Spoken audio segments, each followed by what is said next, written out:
musuh 70 orang terbunuh dan 6,000 orang jadikan prisoner of war. Tapi itulah dalam sejarah peperangan dunia rampasan terbesar umat Islam ketika itu. Tak pernah rekod rampasan harta perang terbanyak. 24,000 ekor unta, 40,000 ekor kambing dan 4,000 wakih perak. Satu wakih ni bersamaan 213 gram. Rupanya orang Mekah, dek kerana takut barang dia orang rampas, dia pindah bawa semua harta. Mana kalau kita pindah dengan piring-piring Astro sekali bawa. Punyalah dia tak nak orang ambil barang dia. Kalau kita pindah piring Astro tinggal lah. Tak, dia bawa semua. Lemari dia bawa, apa semua dia bawa. Itu bila orang Islam menang, tengok harta dalam lembah banyaknya. Akhirnya apa nak buat? Maka di situlah berlaku sedikit kontroversi. Timbul isu pengagihan. Dia bila dah banyak duit ni kelahi macam kita anak beranak jugalah. Time tak ada duit, tak ada orang pun ambil tahu ingat hal kita ni. Time kita dah ada duit sikit, dah apa, ramai lah dekat. Lepas tu kita dah nak mati-mati esok, ramai lah nyending. Tukar nama dah, ni dah nama siapa? Ni nama siapa? Sibuk lah nyerita kita. Sebab dah ada duit. Masjid surau pun sama. Time masjid tak ada duit, orang tak ambil tahu sangat. Tapi dia dah tengok masjid banyak duit, oh dia punya kira macam duit dia. Macam semua tu duit dia semua. Orang tak boleh tengok orang lebih. Jadi apabila harta banyak, timbul soal pengagihan. Ibn Mas'ud cerita, qala rajulun, ada satu orang sahabat, wallahi inna hadhil qismata ma udila fiha wa ma uridu biha wajhullah. Bila dah orang ni dapat sikit, orang ni dapat, ialah tak dapatlah kita harta perang ni kita bagi-bagi ikut sumbangan dalam pasukan. Macam kalau dalam satu formasi peperangan, mungkin komando dapat lebih sebab dia orang kan masuk awal. Komando kalau polis 69 komando, itu semua kan pandura semua yang jenis pandu arah untuk tentera TUDM hantarkan bom. Ingat senang kerja itu. Dia nak sabotaj elektrik lagi.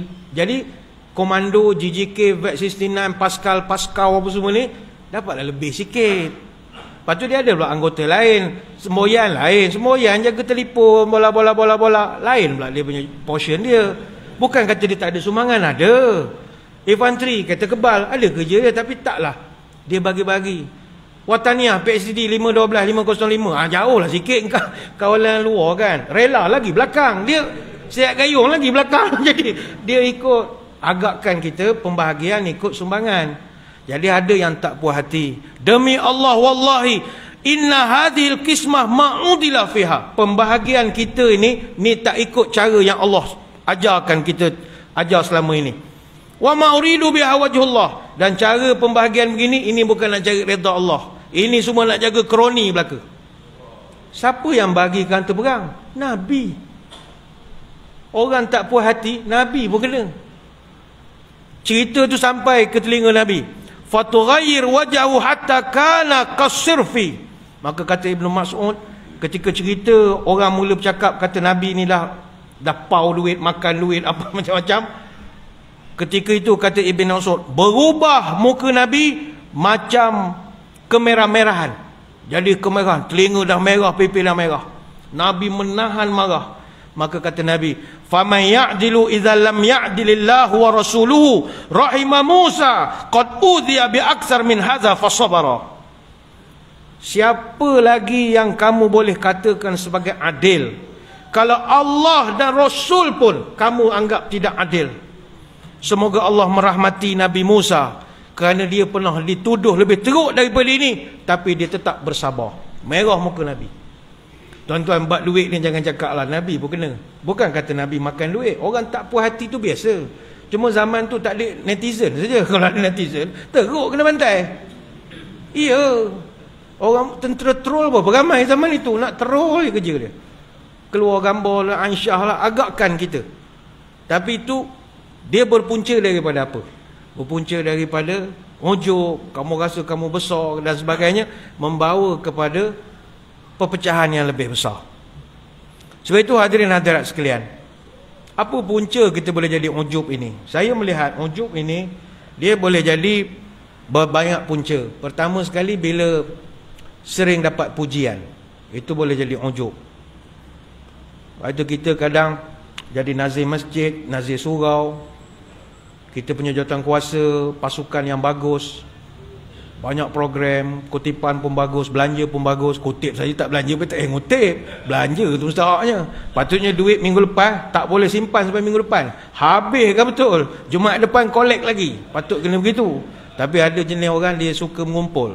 Supaya dalam surat agung, kita berjaya minggu pertama 12,000, minggu kedua 10,000. Jalan setahun, setakat bulan 9 kita mengumpul 238,000. Marvelous. Tak tahu mana tujuan nak bentang cara begitu. Orang suruh belanja. Tuan-tuan sedekah suruh dia belanja, bukan suruh dia simpan. Tapi ini bukan cerita sini, cerita Masjid Kuantan. Sini okey, sini joy semua kipas helikopter. Mana belanja betul lah tu. Dia bila banyak dipuji orang. Saya banyak pergi masjid surau, masjid yang aktif, buat program tak berhenti, karnival macam-macam. Dia ada kafe, ada apa. Tapi bila dia dah terlalu dapat pujian orang, akhirnya merudum. Zup merudum.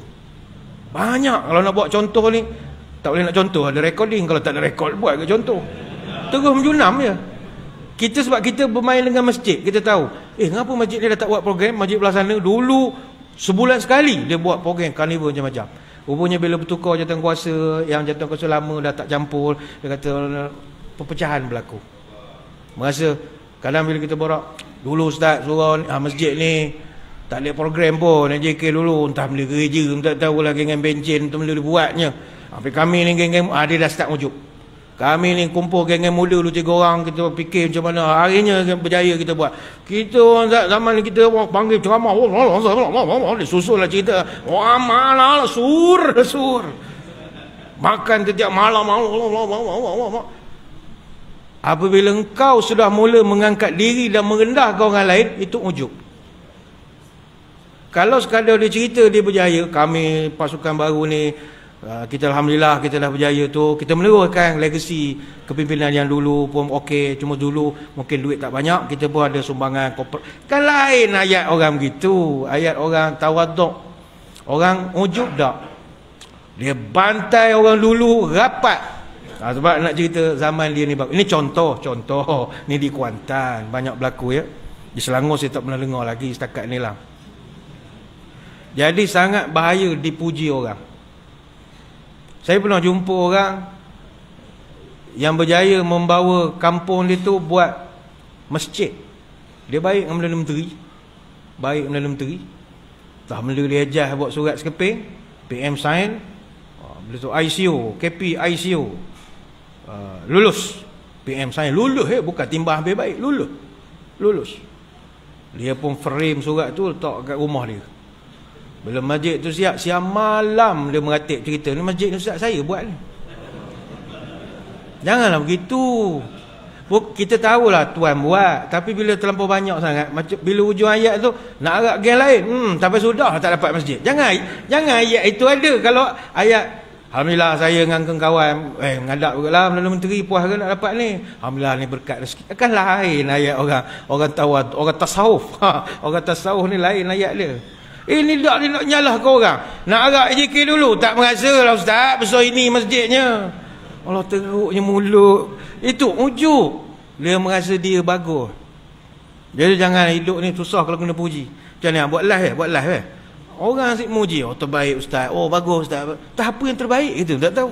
Terbaik. Mantap bosku. Bantai lagi Ustaz. Kita pun syok je tengok jari begini. Bila orang keluar muka marah, terus kita marah. Apasal kau marah aku? Tak boleh kena marah aku Ustaz ni. Berapa nak suruh senyum semua. Terbaik Ustaz, terbaik. Bagai bawah. Mantap. Kerja netizen ni mantap je kerja.